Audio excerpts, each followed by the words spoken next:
जय श्री राम।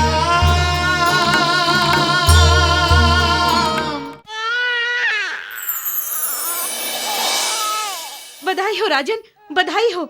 अपने दल में एक नया सदस्य आया है। राक्षस राजकुमारी करकटे ने एक पुत्र को जन्म दिया है।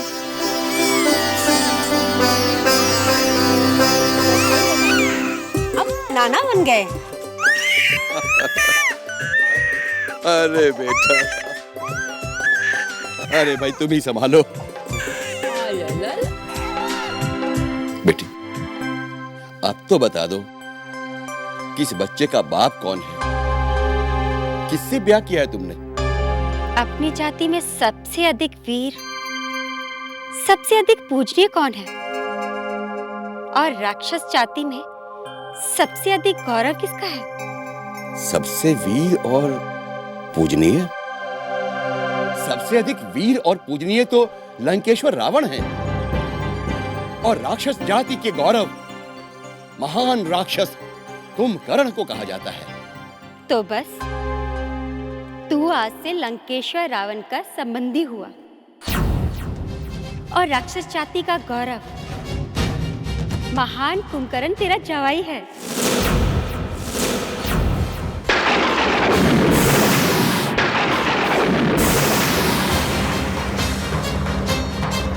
तू होश में तो है? क्या नाम शराब बक रही है? मैं पूरे होश में हूँ माँ। ये बच्चा सचमुच राक्षस कुल गौरव महान कुंभकर्ण की कृपा का परिणाम है। सच बेटी? बाप, तू अब लंकापति रावण के बराबर हो गया है। उसका संबंधी हो गया है तू। आज तूने मेरा नाम आकाश तक पहुंचा दिया है। पर बेटी, एक बात मेरी समझ में नहीं आई। ये सब कुछ हुआ कैसे? बाप, याद करो वो दिन जब महान कुंभकर्ण अपने नाना के साथ सह्याद्री के इस क्षेत्र में आए थे। हमारा पूरा दल उनकी जय जयकार करता थकता नहीं था। लंकेश्वर रावण की, राक्षस कुल गौरव कुंभकर्ण की, सप्तद्वीपपति सुमाली की। हे महाराज कुंभकर्ण, आज आपके साक्षात दर्शन करके हम सब धन्य हो गए। किंतु महाराज, हम सब ये जानने को उत्सुक हैं कि आपके आने का प्रयोजन क्या है? अयोध्या के राजकुमार राम ने लंकेश को युद्ध के लिए ललकारा है। क्या? उसे लगता है कि वो अपने वानर और भालुओं की सेना के बल पर लंकेश का सामना कर सकेगा। वानरों और भालुओं की सेना? फिर तो वो मूर्ख राजकुमार अवश्य आत्महत्या करना चाहता है। परंतु महाराज, आप हमसे क्या सेवा चाहते हैं, ये तो बताइए। राजन करकट, लंका के वीर राक्षसों के लिए उस तुच्छ मनुष्य राम और उसकी वानर सेना से युद्ध करना मनोरंजन से बढ़कर नहीं है। बात यह है कि आपकी आदिवासी जाति के राक्षस मेरे ही समान मनुष्य का कच्चा मांस बड़े चाव से खाते हैं। और हम चाहते हैं कि वो राम की सेना के सैनिकों को चबा चबा कर खा जाए, जिससे कि कोई मनुष्य हमारे राक्षसों की जाति को आंख उठा कर न देख सके। आपकी इच्छा हमारे लिए आदेश है। अमात्य, जाओ और जाकर घोषणा करवा दो कि हमारे दल का हर स्वस्थ युवक लंका को कूच करने के लिए तुरंत तैयारी करे। जो आज्ञा महाराज। जब मैंने अपने सामने अपने सपनों के राजकुमार महाराज कुंभकर्ण को देखा तो मेरा मन प्रफुल्लित हो गया। यही भाव मैंने उनमें भी देखा। जब मैं उन्हें सह्याद्री क्षेत्र घुमाने ले गई तो उन्होंने मेरे सामने गंधर्व विवाह का प्रस्ताव रखा, जिसे मैंने सहर्ष स्वीकार कर लिया। इस प्रकार मेरा उनसे ब्याह हुआ, जिसका फल मेरा वो पुत्र है। तू धन्य हो गई बेटी। और राक्षस कुल गौरव कुंभकर्ण से नाता जोड़कर तूने हम सबको भी धन्य कर दिया है। राजन, राजन, राजन, राजन। क्या हुआ? तुम लोग लंकेश्वर रावण की सेना में युद्ध करने गए थे, जिनके डर से दुष्ट देवता चूहों के समान अपने बिलों में जा छुपते हैं। उनके सैनिकों का ये हाल कैसे हो सकता है? किंतु लंकापति रावण अब कहाँ है? वो तो परलोक सिधार गए।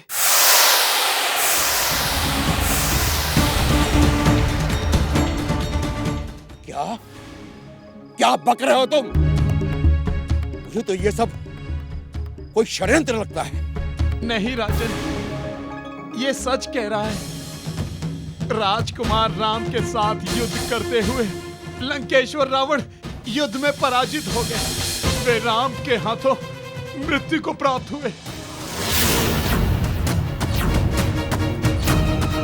महाराज विभीषण को छोड़कर कोई नहीं बचा।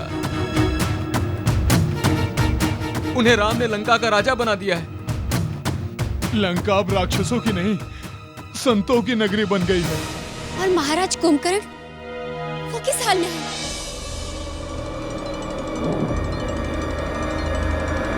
वो भी अभी संसार में नहीं रहे।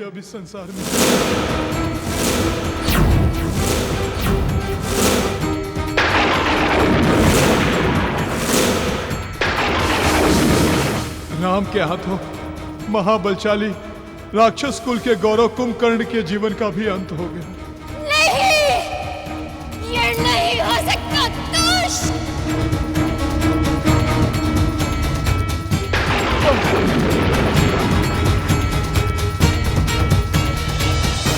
सच सच बोलो, वहां क्या हुआ था? आप हमारे प्राण ले सकती हैं राजकुमारी, किंतु सच तो यही है, महाराज कुंभकर्ण अब इस संसार में नहीं रहे। ये नहीं हो सकता। मेरे महान पति की हत्या करने वाला राम करकटी अपनी पति का प्रतिशोध लेने के लिए तुझसे युद्ध करने के लिए आ रही है। अब तेरा जीवित रहना असंभव है राम, असंभव है।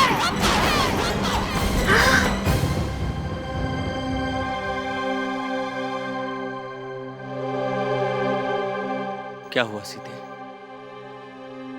कोई बुरा स्वप्न देखा? न जाने क्यों मुझे ऐसा लग रहा है कि दुष्ट रावण के कुछ सहयोगी अभी भी जीवित हैं और वो आपके विरुद्ध युद्ध की भूमिका रच रहे हैं। जब शिव कृपा से स्वयं रावण हमारा कुछ नहीं बिगाड़ सका, तो उसके सहयोगी हमारा क्या बिगाड़ सकेंगे?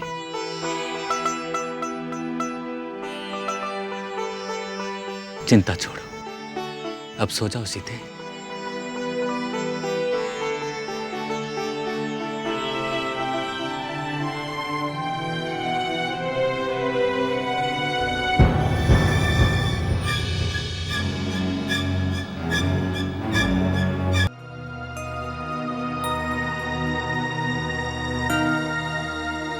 प्रिय निषाद राज, महाराज विभीषण, महाराज सुग्रीव, अंगद और हनुमान, आज मुझे आप सबको एक ऐसी बात कहनी है जिसे कहते हुए मुझे भारी संकोच हो रहा है। संकोच कैसा प्रभु? हम तो आपके सेवक हैं। आपके मन में जो भी हो निसंकोच कहिए। शास्त्रों में अतिथि को देवता कहा गया है। किसी भी गृहस्थ के लिए अतिथि सत्कार से बढ़कर कोई सुख नहीं, किंतु आज मैं ऐसा कार्य करने जा रहा हूं जो किसी भी गृहस्थ के लिए पाप से कम नहीं। रघुनंदन, आपका अर्थ वही है जो हम सब समझ रहे हैं? जी महाराज सुग्रीव।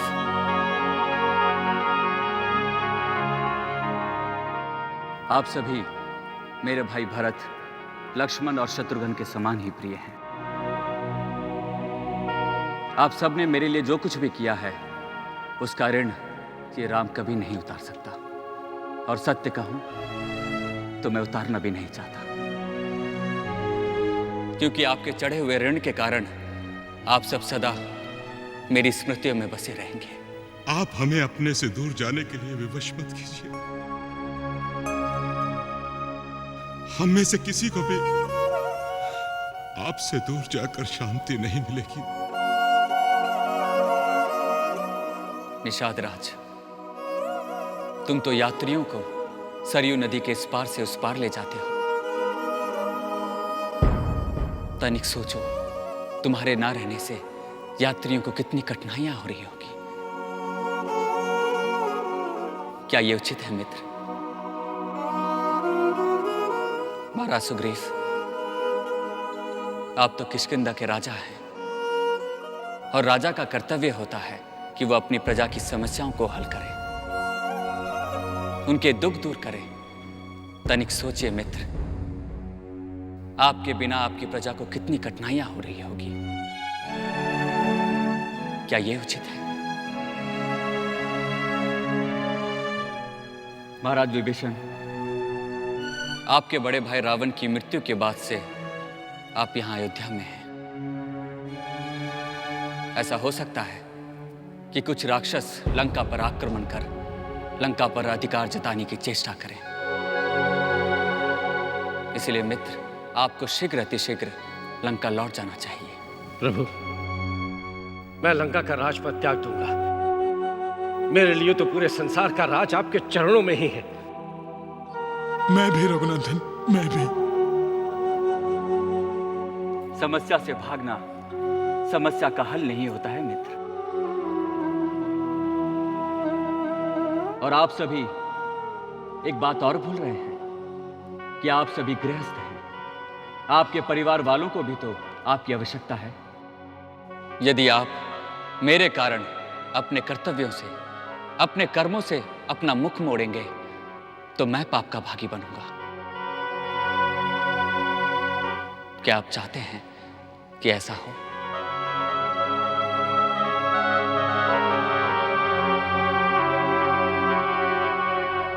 भरत, मेरे मित्रों और अतिथियों की विदाई का प्रबंध करो।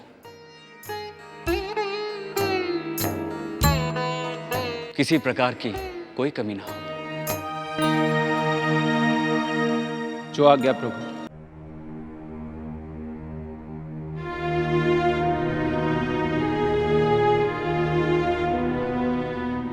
भैया, अतिथियों की विदाई का सारा प्रबंध हो गया है।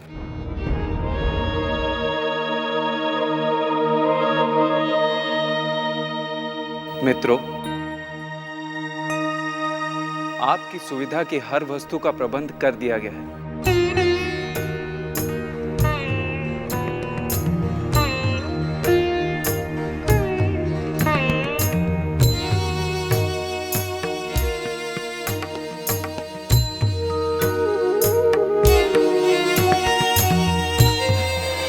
प्रभु,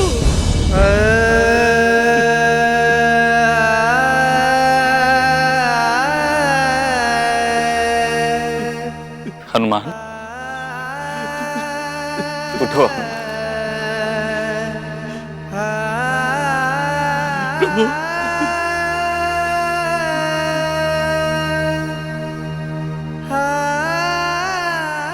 हनुमान, तुम मेरे अनन्य भक्त हो।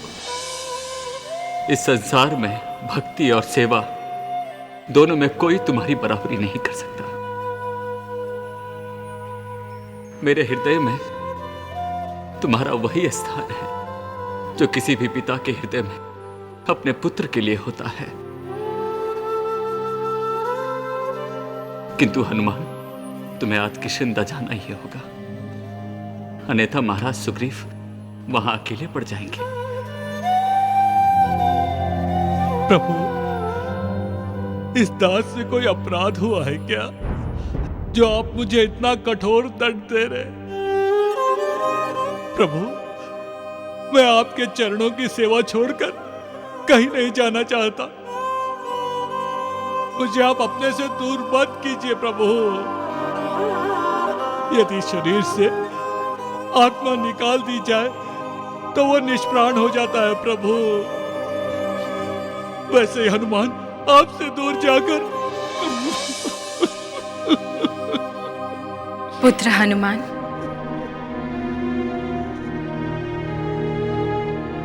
संपूर्ण सृष्टि तुम्हें राम भक्त के नाम से जानती है। तुम्हारे श्री राम तुम्हें अपने से दूर कैसे कर सकते हैं बोलो? कुछ दिन किष्किंधा में रहकर महाराज सुग्रीव की शासन व्यवस्था करके तुम अंगद को लेकर अयोध्या लौट आना। मुझे भी हर पल तुम्हारी प्रतीक्षा रहेगी हनुमान। मैया, मैंने सदा सच्चे हृदय से आपकी सेवा की है। आपके आदेश को प्रभु श्री राम के आदेश से भी बढ़कर माना। आप कहें तो मैं सूर्य के रथ को रोक दूं, आप कहें तो चंद्रमा को आपके चरणों में डाल दूं। परंतु मैया, प्रभु श्री राम से दूर होने के आदेश का पालन मैं कैसे कर सकूंगा? मैया, मुझे पाप के गर्त में मत ढकेलिए। मुझे ऐसा आदेश मत दीजिए जिसका मैं पालन न कर सकूं। हनुमान, तुम्हारा ये प्रेम तुम्हें इस प्रकार अंधा कर दे रहा है कि यदि तुम मेरा और सीता का आदेश नहीं मानोगे तो मैं तुमसे रुष्ट हो जाऊंगा। क्या तुम चाहते हो कि मैं तुमसे रुष्ट हो जाऊं? नहीं प्रभु, ऐसा मत बोलिए। यदि आप मुझसे रुष्ट हो जाएंगे तो मेरे जीवन का अर्थ ही क्या रह जाएगा? मुझ पापी को नर्क में भी स्थान नहीं मिलेगा। तो फिर मेरा कहना मानो और कुछ दिनों के लिए महाराज सुग्रीव के साथ किष्किंधा चले जाओ। जब वहां का सारा शासन तंत्र ठीक प्रकार व्यवस्थित हो जाए तो अंगद के साथ वापस लौट आना।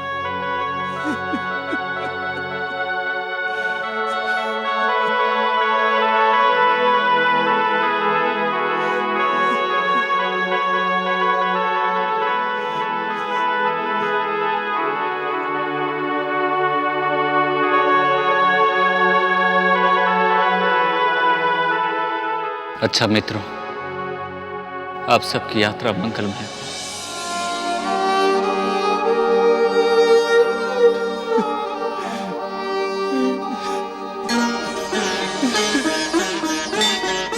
जय श्री राम।